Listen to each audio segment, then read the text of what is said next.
Hello, all you hardcore boxing fans out there. How you doing? It's Ross here from Porky's Corner, the biggest gob in sport. Porky, is Liam Smith shot to death? Yeah, I think he's done now. What is he, pushing 30-odd-year-old, 36? I think it's time for Beefy to call it a day now. Sometimes you can just get old overnight, can't you? I mean, I'm hearing today that he's got to have an operation on his back, according to that trainer of his with giant caterpillar eyebrows, Joe McNally. Well, if he had half a brain, that trainer, he wouldn't have put him in that fight, would he? Because he were a dead man walking. What if he'd have got injured in that fight? What then? Are we all led to believe that he took all that weight off? All this time he's been a model professional in his career. Now we're led to believe that he blew up to 14 stone 6. I'm not sure if I believe that. Whatever happened to, I got beat by a better man on night, I didn't prepare like a champion. That's what I want to hear.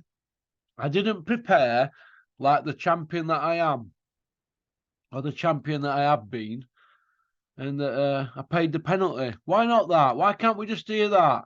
It's like when they get caught with this cheating, with this performance-enhancing drugs. Why can't they just say, look, I took performance-enhancing drugs because I was led to believe that most of the top guys are on them, and I was looking for an edge, and I didn't want to get caught out if they were on if they were on performance-enhancing drugs. Why don't they just say that? Because that's the bottom line, isn't it?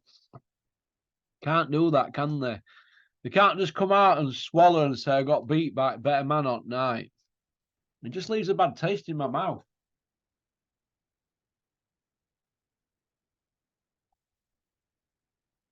That's all. It just leaves a bad taste in my mouth.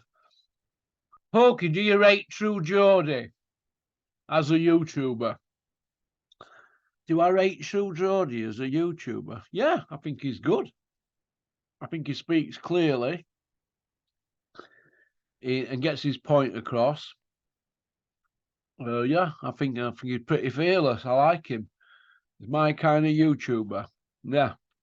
So I'm a fan. Yeah. Do I subscribe to his channel? Yeah, I watch his stuff. I don't comment, but I subscribe to his channel. So yeah. Porky, will you lay off roasting Boxing King Media? He's sound, Porky. Oh, is he? What, old Bill? Working in boxing industry as well, picking up 2 wages. You think that's good, do you?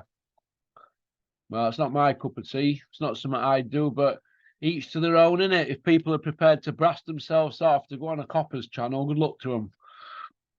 Can Triple G win a world title, Porky boy? No. He's not got it in his makeup, I don't think. No. Some mental block there. As soon as he gets put on him, something happens in his head. He's got all the physical attributes to do it, but mentally in his makeup, there's something missing. So, no, I don't think he can. Can Dennis McCann win a world title, Porky? Yeah, I think he can, but he'll probably be a WBO, won't it? And matched very carefully. A bit like Liam Smith, how he got his.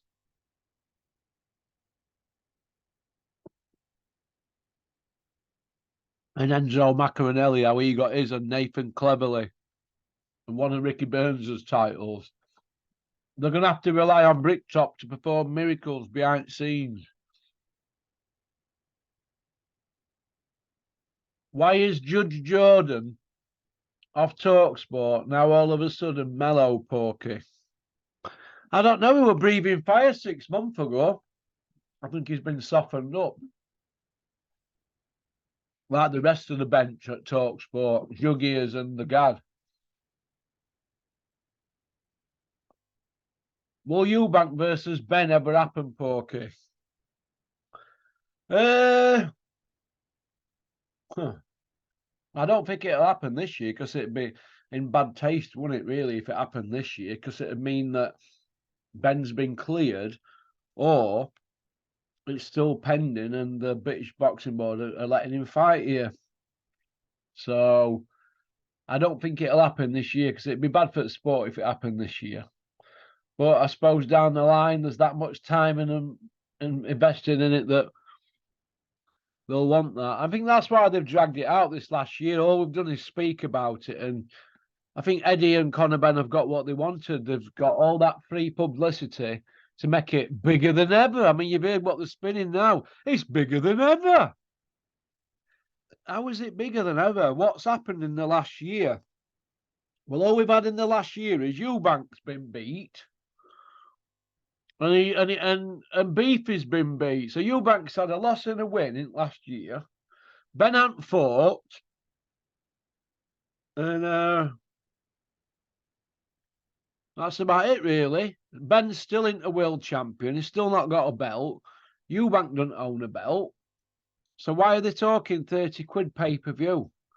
Why should anybody be possibly interested in a fight with a two-time drug cheat or somebody that's over ill fighting at a weight that's dangerous probably now for Conor Benn now? Conor Benn jumping up 2 weights. Probably dangerous for him now, more so than other ones. So why would anybody possibly buy into this? It's all fractured and a bit put together to be manufactured and get over the line and earn a lot of people a lot of money. So I think it's all in bad taste. So did Ben Shalom and Kala Suarat bully Beefy into the Eubank fight? Big P. First of all, don't call me Big P. You didn't go to school with me. Right, I don't know. TV platforms and promoters and advisors, they can manipulate things around the scenes, can't they? And kind of thing. They'd have been saying things like, listen, if you're not well, Liam, it don't matter, because if you lose, there'll be a third one, even though they're in a contract. It looks like everybody's assumed if Beefy lost, there'd be a third one, aren't they? Because it'd be such a miracle if Beefy lost, because we all had him down as favourite, didn't we? But Eubank's turned it all on its head, hasn't it? But should there be a third one? Well, going on what's happened, there should be, but who'd want to see it after that performance from Beefy? How could we trust Beefy again to let us all know that he's stronger, faster, quicker than a speeding bullet and it's his best camp ever? How could we trust him after that when really they've just had a fight, got beat easily, got a shallacking, and then come out and say, well, you know, I put all that weight on and blah, blah, blah. How does that sit with fans, really? How does that sit with boxing fans? It shouldn't do, really. It should sit terribly with boxing fans, shouldn't it? Do you know what I mean? Triple G, Brooke, and Conor Benn have all been called out by Eubank. Has he called out Canelo at 168? He ain't, has he? So, I don't know. But Triple G's knocking on a bit now. He's 40 odd, isn't he? So, I don't want to see that fight. Kell Brook won. Really? You want to see that? It'd be 2 fighters at way past the best. Eubank and Brook, wouldn't it? I don't want to see that one. Ben won. We've had it forced down our throats. But why is he calling out a welterweight? He's a middleweight stroke super middle. Calling welterweights out now. They're actually asking Ben to jump up 2 weights now. So what we're going to have next, Amir Khan against Eubank. And they're going to speak about that one. You won't put it past them, would you, this lot? Do I think this is cherry picking on old fighters and small fighters? Yeah, why can't Eubank just call out Charlo? Fight him at 160 or 168. or Canelo, Charlo, winner. You know, you're probably going to get that, aren't we? But Eubank's not a world-class fighter. People saying he's a world-class fighter. No, we were in with a shot fighter, Liam Smith. Right? And if Liam Smith's telling the truth, and there's some debate about that, how he'd make a mistake at this stage of his career, and he's never made one like that before. Biggest fight of his life, pay-per-view, and he's 3 stone overweight. I don't know if I'm buying that. Because if you're buying that, you'd be saying to yourself, well, I ain't got a very good trainer motivating me and stuff like that, wouldn't you? That's how I look at it. So, I don't know. Well, it is what it is, isn't it?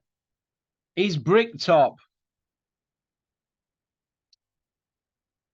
So I can't even read my own fucking. He's Bricktop now.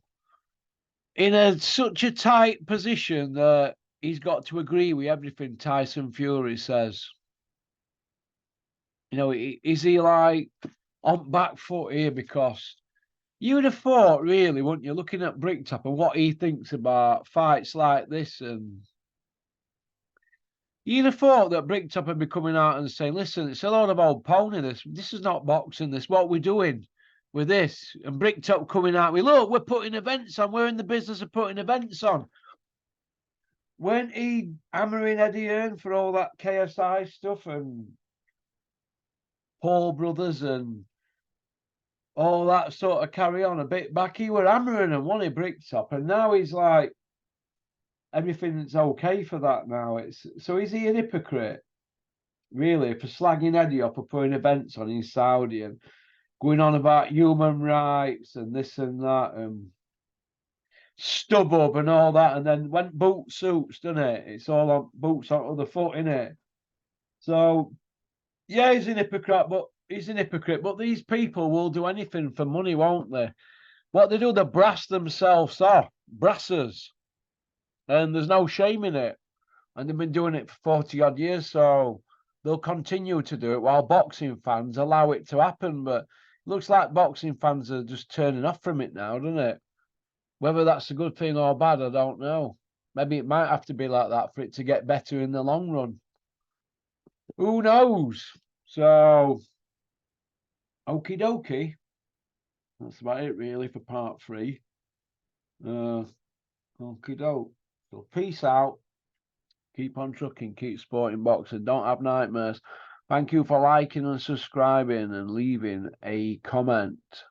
Booyaka! Peace out.